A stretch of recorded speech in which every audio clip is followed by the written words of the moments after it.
Capcom says the demo for its upcoming remake of Resident Evil 2 was downloaded over 3 million times since it went live on January 11th. The demo itself has an interesting quirk. Dubbed the one-shot demo, the short slice of Resident Evil 2 gives players only 30 minutes to make their way through the enemies and puzzles in the game's early level. Once that 30-minute run is over, players cannot start the demo again on that same account. The downside to that limitation, however, is, inevitably, players quickly found ways around it that likely have inflated that 3 million download figure. Console players can make additional accounts to get a second, a third, or fourth shot, while PC players have found ways to trick the demo into allowing additional plays. Another interesting read on the demo comes from data shared on Capcom's Resident Evil Net website. Of those 3 million downloads, roughly 2.5 million players opted to enable Ringnet's play data tracker and help gather more data on the demo's completion. For instance, only about 26% of those 2.5 million players completed the demo within the time limit. Escape from Tarkov developer Battlestate Games has issued 47 DMCA claims against YouTuber Erratic over spreading incorrect information and expressing overall negativity about their game.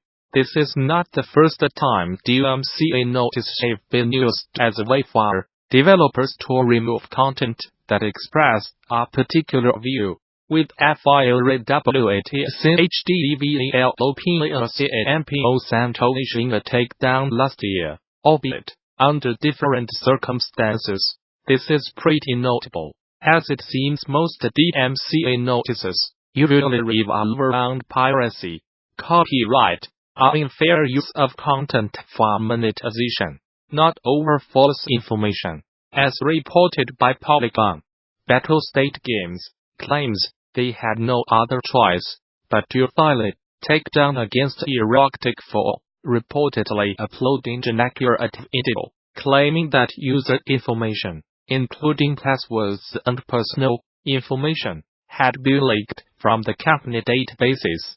The studio claimed the misinformation was damaging to the company. The reason why we acted so strong and so quick is that we had to stop this misinformation about the data leak, a representative of Battlestate's public relations team told Polygon. The videos are no longer available on YouTube, following the claims.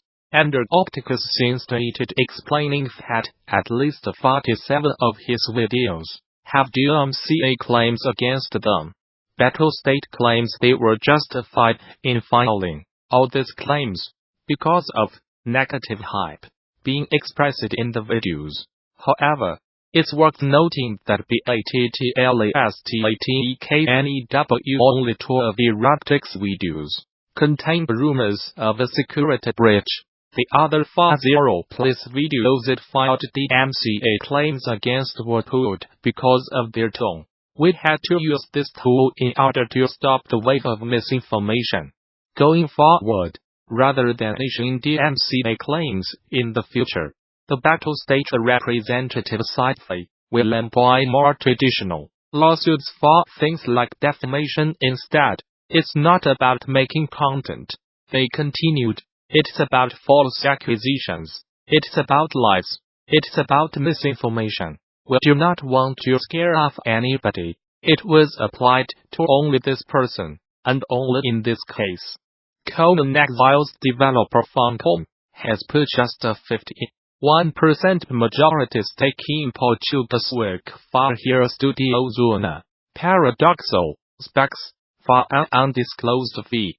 Funcom and Specs have been working together since 2017, with the duo having combined on Conan Exiles, Mutant Year Zero, On to Eden, and other projects.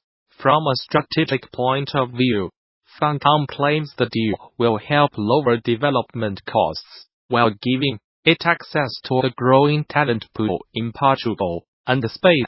speaks qualitative and client-focused attitude, and history of providing varied services and executing projects in different time zones, is also a good match for Funcom's growing list of projects in development, allowing them to support both internal and published projects with these. Reads a press release. Although Funcom will be Speak's main customer following the deal, the studio will continue to act independently and collaborate with other developers. The waiver offering video games temporary exemption from the accessibility requirements outlined in the Communications and Video Accessibility Act of 2010 has expired, meaning that games released after the expiration date of December 31, 2018 have a set of new communication-focused rules to keep in mind to stay on the up and up with the Federal Communications Commission and dodge potential fines. The International Game Developers Association has already shared some information about how the snow will affect games released in 2019 and beyond, and the organization says it's working on a more in-depth explainer as well. The SPA requires that communication functionality like in-game chat and the used to navigate and operate those elements must be accessible to people of varying sight, motor, speech, cognitive, and hearing ability. The requirements themselves are outlined in the full legislation, specifically in Section 14.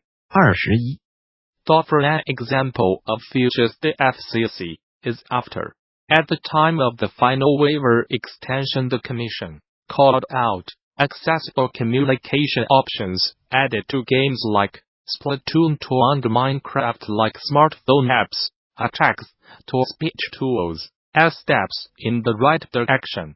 For the most part, any game released after December 31, 2018 is required to be SPA compliant if those projects include communications features covered by the legislation, unless development teams can make the argument that compliance is impossible given the effort and expense needed to achieve accessibility at that point in the development stage. This, as the ICTO points out, also extends to games that were released ahead of the deadline, but still regularly receive substantial updates.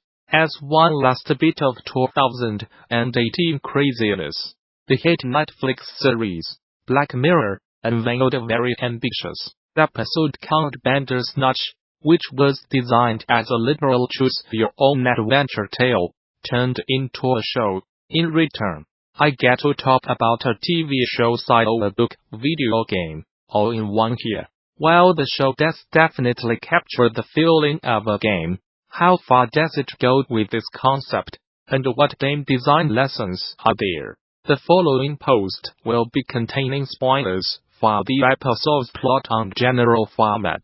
Please do not read on unless you have gone through it already.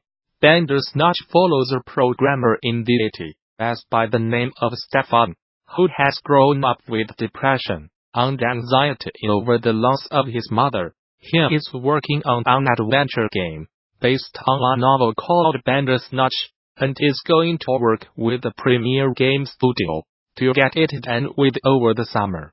Within a few minutes, the episode's twist becomes clear, as we have to decide what cereal Stefan eats in the morning. From there, choices pop up every few minutes that led to different outcomes for Stefan. Each time a choice comes up, the audience is forced to choose. No choice is not an option here. The first major crossroad in the episode is to decide whether or not Stefan works directly with the studio on his dream game, or to work alone over the summer. If you choose to join the team, the storyline ends and the viewer is given their first redo. From there, we are introduced to the core group of characters that occupy Stefan's life. There is his father, who he lives with, his therapist, who he will see regularly throughout the episode, the head programmer designer of the company, and the owner of said company who wants the game done as soon as possible. The other major tidbit we'll learn is that the author of the book went insane and killed his wife, thinking that he was being controlled by outside forces. As the episode goes on, we continue to make incidental choices for Stefan, such as what occurred here by at the start. But then things start to branch out. Stefan continues to become more stressed out with working on the game, and as the audience, we are able to decide how he reacts to certain events. There are several dead ends written into the episode, such as having him destroy his computer instead of yelling at his dad. As Stefan continues to feel helpless, he begins to realize that someone is controlling him, and one of the funniest endings involves indirectly explaining to Stefan what Netflix is. Well, this is the funny ending. The rest are darker. Depending on your choices, Stefan could commit suicide, murder his father, or learn some disturbing truths about his life. That last point takes us to the deeper part of this episode, from a design standpoint. For viewers who pay attention,